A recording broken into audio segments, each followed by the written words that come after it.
Selamat hari Minggu jemaat yang dikasihi Tuhan.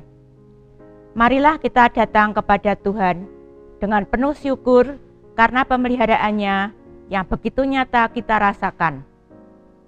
Marilah kita datang kepadanya dengan puji-pujian dan kesungguhan hati untuk kembali diteguhkan dalam menjalani lika-liku kehidupan yang penuh dengan pergumulan. Marilah kita mengawali ibadah hari ini dengan bersama menyanyikan Kidung Jemaat 2, Suci, Suci, Suci.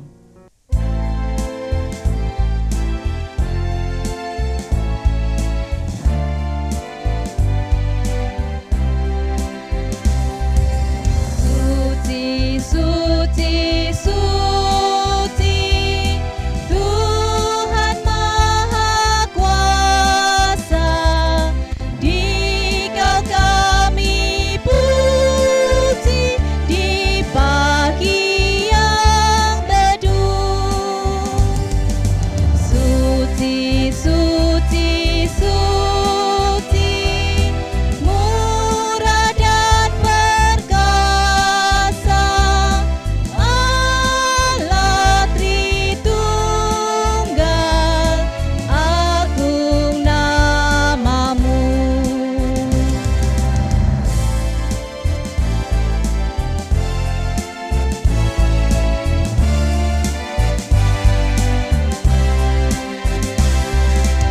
Suci, suci, suci, Kau kudus tersungkur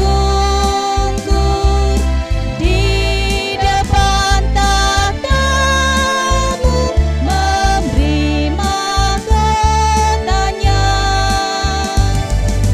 Segenap malaikat sujud menyembah-Mu,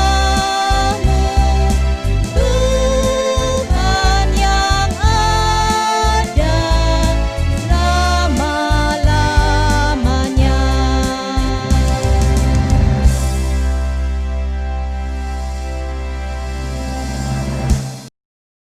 Saudara-saudara, ibadah ini berlangsung di dalam nama Bapa, Anak, dan Roh Kudus. Kasih karunia dan damai sejahtera dari Allah Bapa dan dari Tuhan Yesus Kristus menyertai saudara sekalian. Menjadi bijak adalah sebuah proses yang harus hidup di dalam diri manusia. Karena kehidupan ini menawarkan berbagai persoalan yang menuntut kita untuk mampu mengatasinya. Hari ini, kita hendak menghayati kehidupan dari Yesus dan Yohanes Pembaptis ketika menghadapi penentangan dan penolakan. Keduanya merupakan sosok yang ingin melakukan perubahan dan pemulihan di dalam kehidupan masyarakat Yahudi. Tetapi kehadiran mereka tidak diterima begitu saja oleh orang-orang Farisi dan ahli Taurat. Dalam situasi yang demikian, Yesus bersedia membuka tangannya dan mempersaksikan kasih-Nya bagi semua orang sebagai jawaban untuk berbagai tentangan dan penolakan itu. Marilah membuka hati pikiran kita untuk memaknai teladan Yesus sebagai kekuatan kita dalam menjawab berbagai persoalan hidup. Saudara, marilah kita kembali menyadari bahwa dalam menjalani kehidupan yang Tuhan anugerahkan, seringkali kita jatuh dalam kesalahan dan dosa. Untuk itu, mari kita datang kepadanya dan menyatakan pengakuan dosa kita di dalam doa. Mari berdoa. Allah Bapa di dalam Tuhan Yesus Kristus, kami datang kepadamu dengan menyadari keterbatasan kami. Kami yang selalu melakukan kesalahan dan selalu tergoda untuk keluar dari jalan-Mu. Tuhan, dengan penuh penyesalan, kami mengaku di hadapan Tuhan. Kiranya Engkau terus memampukan kami untuk belajar menghidupi Kristus dalam kehidupan kami. Dalam Kristus Yesus, Sang Penebus dosa, kami berdoa. Amin. Bagi setiap orang yang dengan rendah hati mau mengakui dosa di hadapan Tuhan, maka terimalah berita anugerah pengampunan Tuhan menurut Yohanes 12 ayat yang ke-46 demikian. Aku telah datang ke dalam dunia sebagai terang, supaya setiap orang yang percaya kepadaku jangan tinggal di dalam kegelapan. Demikianlah berita anugerah dari Tuhan.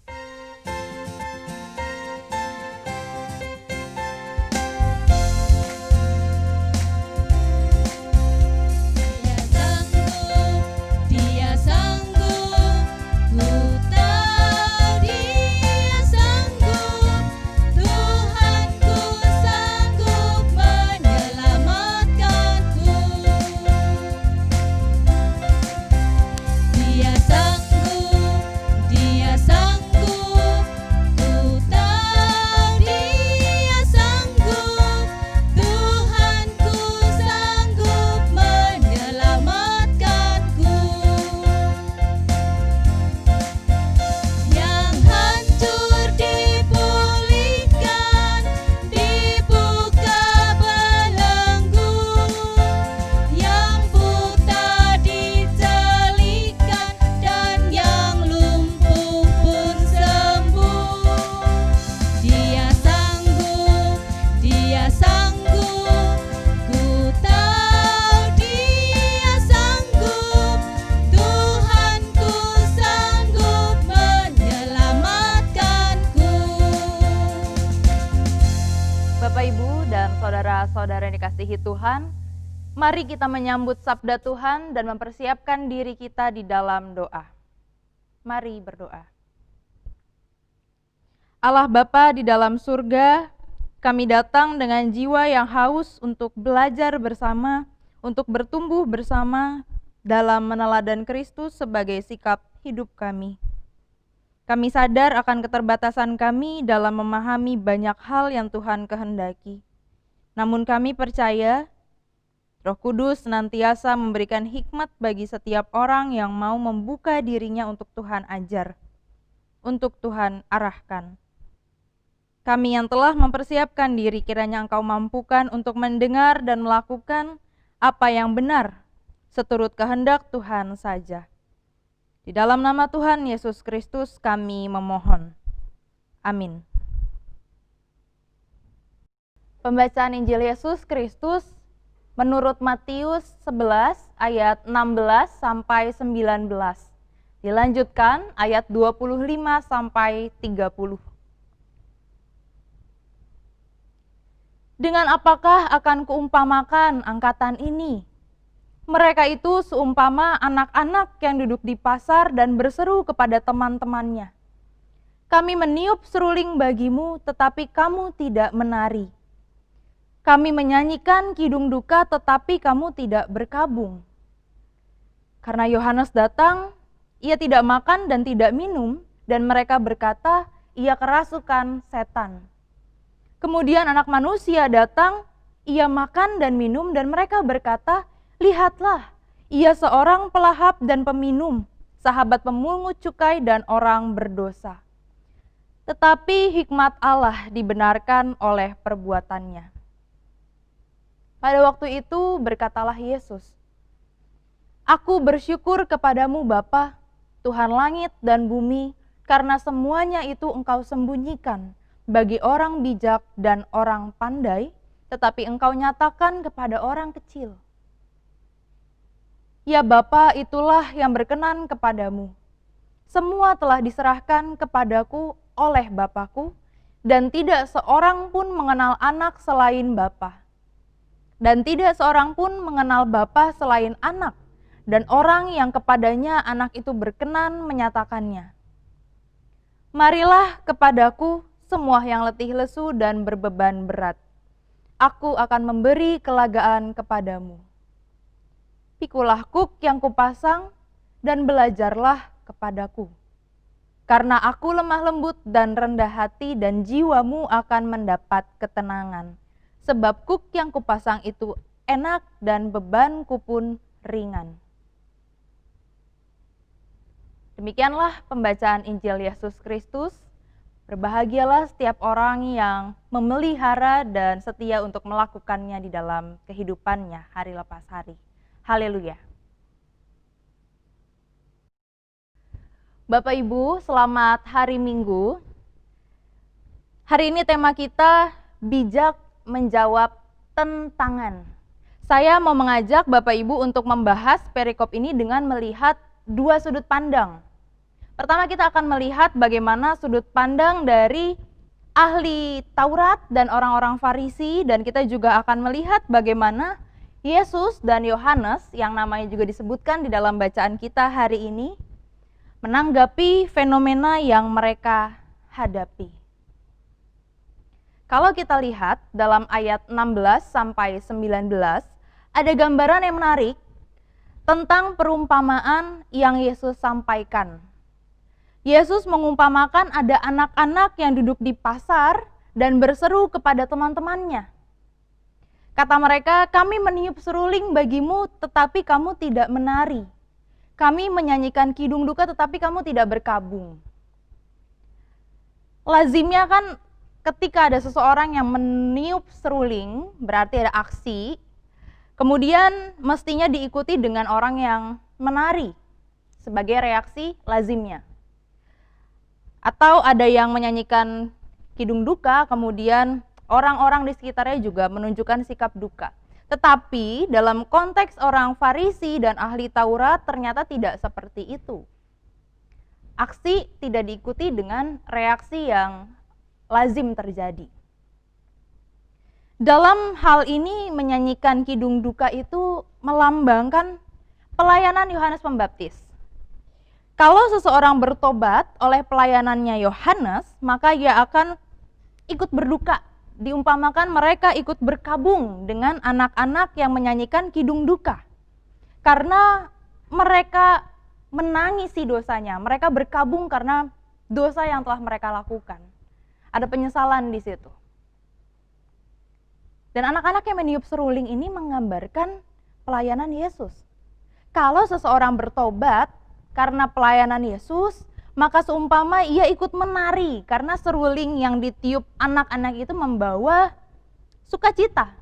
Sukacita pengampunan atas dosa-dosa mereka. Namun yang terjadi adalah bangsa Israel ini sudah tidak lagi memiliki kepedulian. Mereka sudah tidak lagi responsif terhadap lingkungannya, terhadap firman Tuhan, terhadap hukum-hukum Tuhan. Yang mereka pentingkan adalah kepentingan pribadi, kebutuhan mereka sendiri, dan mereka merasa telah hidup benar. Nah, ini yang bahaya. Mereka merasa sudah hidup benar. Sehingga ketika datang Yohanes Pembaptis memberitakan tentang pertobatan, kerajaan Allah sudah dekat. Kemudian Yohanes tidak makan, tidak minum. Yohanes dibilang kerasukan setan. Ketika Yesus datang, Yesus makan dan minum, dibilang pemakan, pelahap, peminum, sahabat pemungut cukai. Dengan kata lain, tindakan Yohanes dan Yesus ini serba salah. Apapun yang mereka lakukan selalu salah. Nah, sikap menentang ini dilakukan sebetulnya bukan karena mereka tidak tahu siapa Yohanes Pembaptis dan Yesus. Tetapi penentangan mereka ini lebih ke arah mereka takut kehilangan sesuatu yang berharga menurut mereka. Apa? Kedudukan, keberadaan mereka di tengah masyarakat, penghormatan yang mereka terima, dan ketakutan itu membuat mereka tidak mau menerima kehadiran Yesus dan Yohanes yang membawa kebenaran. Jadi mereka juga sulit untuk menerima perubahan, menerima sesuatu yang berbeda dari yang sebelumnya. Memang orang-orang Farisi dan ahli Taurat ini terbiasa untuk menjalani kehidupan beragama yang penuh dengan aturan-aturan tertulis. Tetapi sayangnya, aturan-aturan ini dimaknai secara dangkal. Dan kehadiran Yesus, Yohanes, seperti mau mengubah, mau mendobrak kebiasaan-kebiasaan mereka itu. Ini yang mereka tidak bisa terima. Ini yang orang Farisi dan ahli Taurat tidak mau untuk ramah, untuk membuka dirinya kepada Yesus dan Yohanes.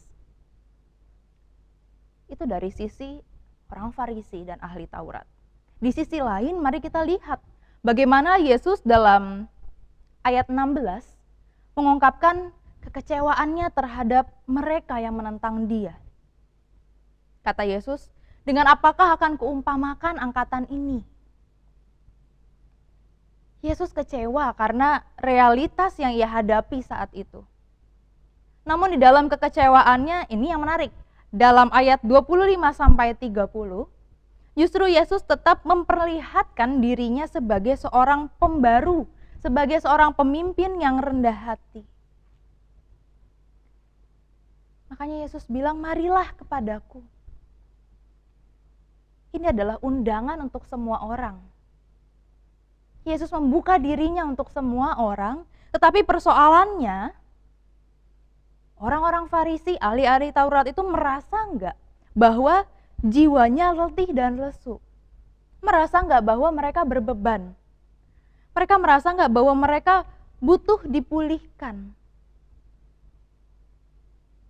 Bapak Ibu, ini yang bahaya. Ketika seseorang sudah tidak lagi tahu bahwa dirinya sakit dan butuh dipulihkan.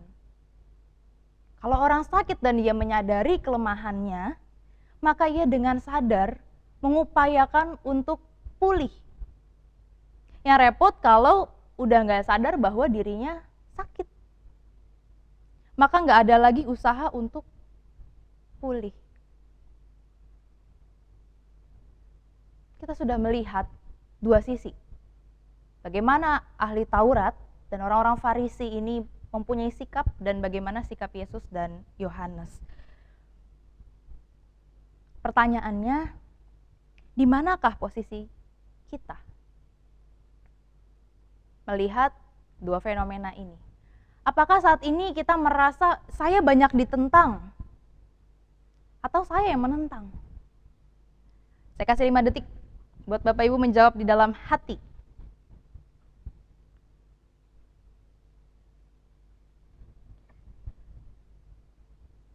Menurut saya, kita ini dinamis. Kita terus bergerak, kita terus berubah. Kita kadang menentang, kita kadang ditentang. Mungkin ada yang berpikir, kayaknya saya selalu menjunjung tinggi kebenaran, saya kayaknya selalu menegakkan kebenaran pada orang-orang di sekitar saya. Kayaknya saya lebih cenderung ditentang banyak orang deh, daripada menentang. Bapak Ibu, kadang kita lupa bahwa kita ini makhluk yang berpikir dan berperasaan. Dan kadang keduanya ini nggak sinkron.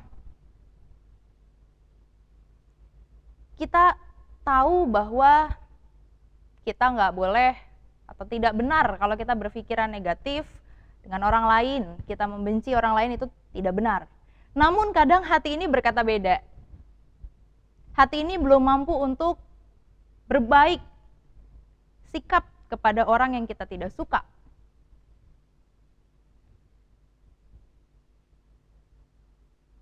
Seringkali kita fokus keluar, tetapi kurang memperhatikan apa yang ada di dalam diri kita sendiri. Ketika kita tahu apa yang seharusnya dilakukan, namun kita memilih untuk melakukan apa yang tidak seharusnya, maka disitulah pertentangan itu terjadi di dalam diri kita. Sederhananya ya, kita tahu bahwa Yesus memberikan teladan untuk saling memperhatikan, untuk saling mempedulikan, saling menghargai, tidak membuat sekat-sekat, tembok-tembok permusuhan dengan orang lain. Namun kita masih sulit, kita masih enggan untuk mendorong diri kita untuk melakukan hal itu. Kita merasa masih punya banyak waktu, biarlah waktu yang menjawab. Kita merasa saya kan korban, jadi nggak apa-apa kalau saya tidak mengampuni secepat itu. saya ditindas duluan, makanya halal kalau saya menindas balik. Saya tidak dihargai, makanya saya wajar kalau saya tidak menghargai balik. Dan masih banyak hal-hal lagi yang saya rasa menjadi fenomena kehidupan kita. Itulah mengapa diri kita yang ada di dalam ini perlu juga diperhatikan. Kita bukan menentang orang lain memang yang ada di luar kita, tetapi kita menentang Allah. Kita menentang hati kecil kita yang terus menyampaikan kebenaran. Kita tahu tapi kita tidak mau melakukan itu. Kita tidak mau mendorong diri kita untuk ke arah yang lebih baik. Ya memang di sisi lain kita mungkin juga mengalami penentangan dari luar misalnya ketika kita mencoba menyampaikan kebenaran kepada orang lain. Tetapi jangan pernah lupakan bahwa pertentangan itu juga eksis di dalam diri kita sendiri. Dan itu sebenarnya lebih sering kita hadapi. Kalau dalam bahasanya Paulus, di satu pihak kita membenci dosa, tetapi di lain pihak kita mengasihi dosa. Dan ini realitas kehidupan manusia. Kita mengatakan atau mengajari orang lain misalnya untuk bersikap benar, namun lupa untuk mengevaluasi diri kita sendiri. Apakah kita sudah mengerjakan kebenaran itu? Karena lubang besar yang membuat kita jatuh adalah ketika kita merasa tahu tentang semua hal, kita merasa tahu apa yang benar, dan hanya sibuk, saya pakai kata hanya ya, dan hanya sibuk menuntut orang lain untuk melakukan apa yang benar, tanpa menyediakan waktu untuk mengevaluasi diri kita sendiri. Makanya kita harus terus sadar untuk juga melihat dan mengevaluasi diri kita sesering mungkin. Ini yang disampaikan di dalam ayat 25. Aku bersyukur kepadamu Bapa, Tuhan langit dan bumi, karena semuanya itu Engkau sembunyikan bagi orang bijak dan orang pandai, tetapi Engkau nyatakan kepada orang kecil. Apa artinya? Orang bijak dalam ayat ini adalah ungkapan bagi orang-orang yang merasa tahu segala hal, tahu tentang kebenaran, merasa sudah dengan sangat baik melakukannya karena dirinya sendiri. Tetapi orang kecil di sini ditujukan untuk orang-orang yang merasa dirinya membutuhkan Allah untuk terlibat dalam mengerjakan pekerjaan-pekerjaan baik, misi Allah di dunia ini. Untuk orang-orang yang membutuhkan Allah dalam melakukan apa yang benar dan menyatakan apa yang benar. Karena sesungguhnya manusia tidak akan sepenuh-penuhnya benar atau mempunyai kebenaran yang absolut, yang sempurna. Sehingga ayat 28 menjadi undangan yang nyata bagi kita. Marilah kepadaku semua yang letih lesu dan berbeban berat. Ayat ini betul-betul menjadi kelegaan bagi kita dan sumber kekuatan. Pikulah kuk yang kupasang dan belajarlah kepadaku, karena aku lemah lembut dan rendah hati, dan jiwamu akan mendapat ketenangan. Bapak Ibu, dalam menyatakan teladan Yesus kepada dunia, gak perlu ada kesombongan, gak perlu merasa paling benar, gak perlu merasa lebih paham dan lebih tinggi dari orang lain, tetapi lakukanlah semua itu dengan tetap menyadari kelemahan kita. Bijak menjawab tentangan, ini berbicara tentang bagaimana kita mau terus belajar untuk meneladan Yesus dan mau terus mengevaluasi diri kita untuk menyatakan kebenaran Kristus kepada sekitar kita. Menjawab di dalam tema kita adalah tentang sikap, bukan tentang kata-kata semata. Ini adalah sikap nyata yang harus terus kita perjuangkan ketika kita berjalan menyusuri kehidupan di dunia ini. Selamat menjadi bijak, selamat berjalan di dalam kasih Allah. Tuhan menguatkan kita dan memampukan kita. Amin.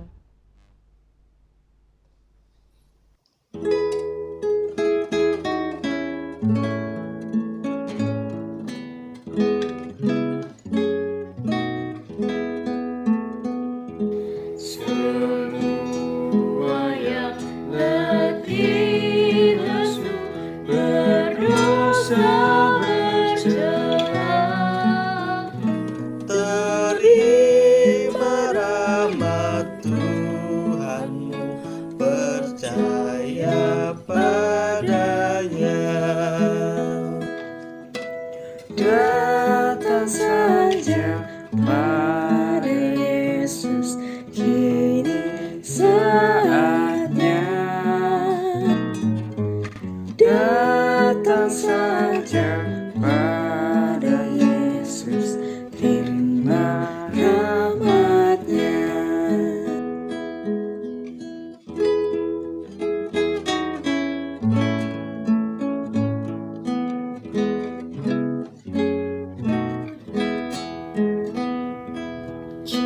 Cucuran darah Al-Masih memberi berkat penuh, membasuh hati yang keji, jiwa tenang teduh. Datang saja pada Yesus, kini saatnya. Datang saja pada Yesus, terima rahmat-Nya.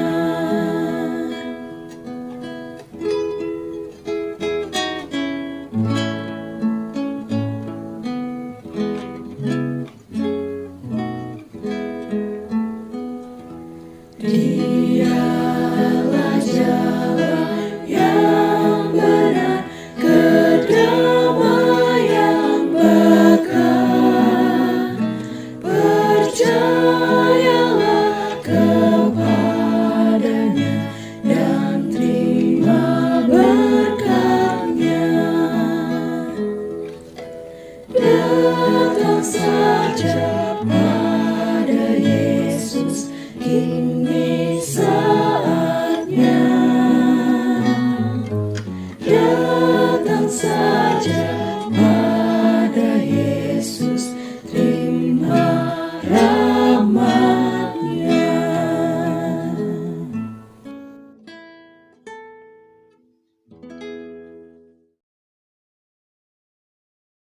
Mari kita menyatakan iman percaya kita dengan mengucapkan pengakuan iman rasuli.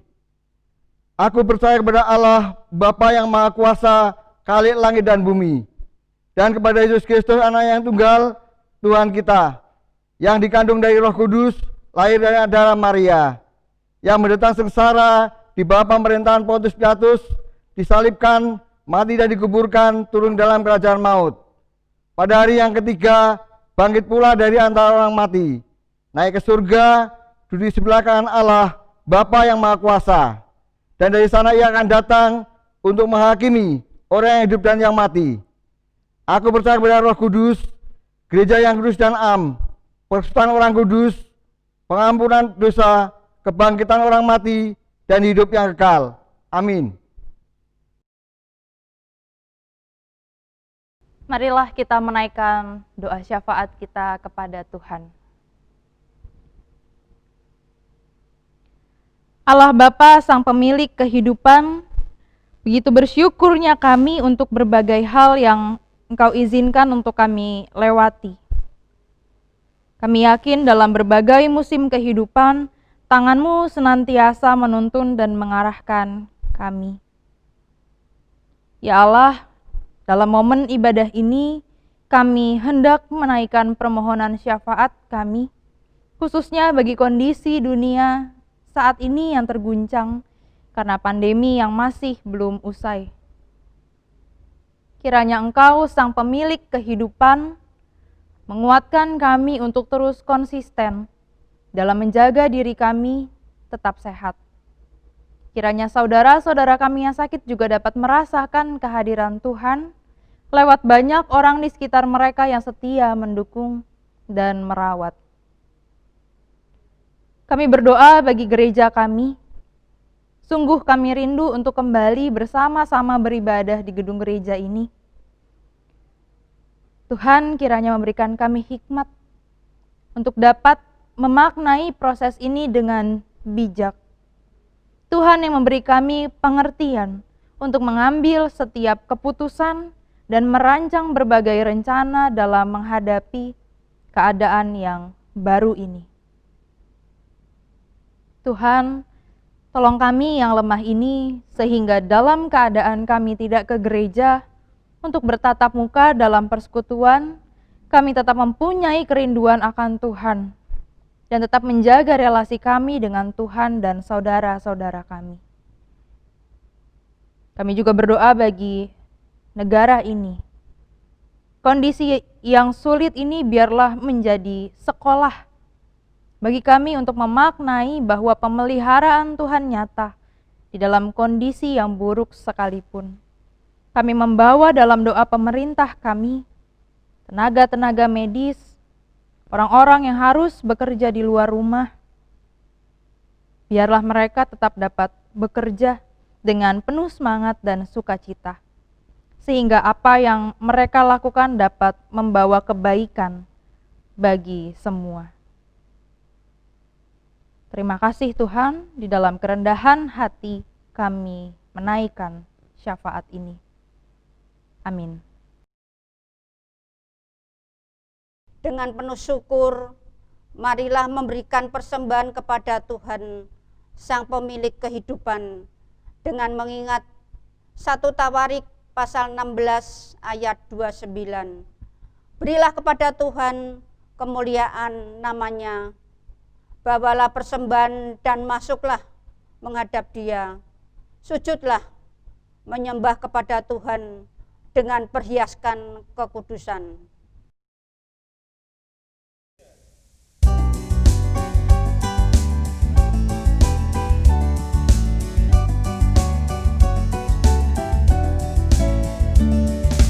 Bila topan keras melanda hidupmu, bila putus asa dan letih lesu, berkat Tuhan satu-satu hitunglah, kau niscaya kagum oleh kasih-Nya.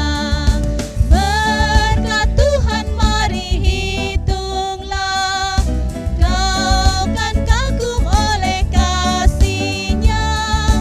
Berkat Tuhan mari hitunglah, kau niscaya kagum oleh kasih-Nya. Mari kita berdoa. Bapa yang Maha Kasih, kami bersyukur ya Tuhan jika pada hari ini, pada pagi hari ini kami masih dapat mendengarkan sabda-Mu. Dengan ucapan syukur jika pada pagi hari ini kami mengumpulkan persembahan syukur dari berkat yang kami terima. Persembahan ini hanya kumpulkan hanya untuk memuji dan memuliakan nama-Mu saja. Terima kasih ya Tuhan, inilah doa permohonan kami. Amin.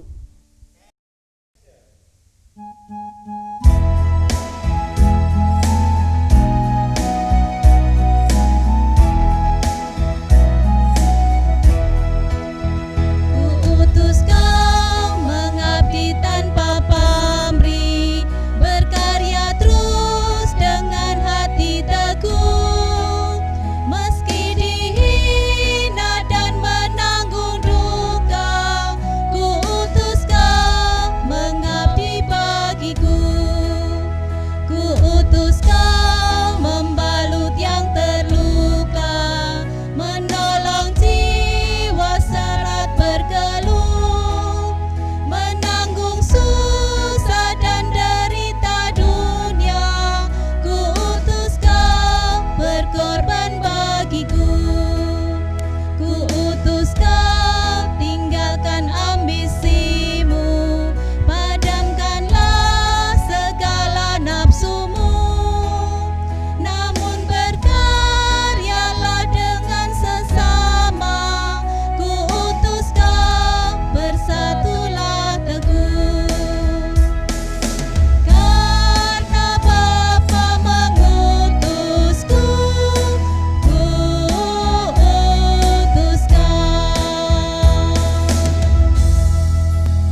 Terimalah berkat dari Tuhan.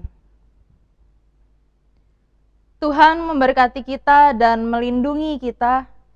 Tuhan menyinari kita dengan wajah-Nya dan memberi kita kasih karunia. Tuhan menghadapkan wajah-Nya kepada kita dan memberi kita damai sejahtera. Amin.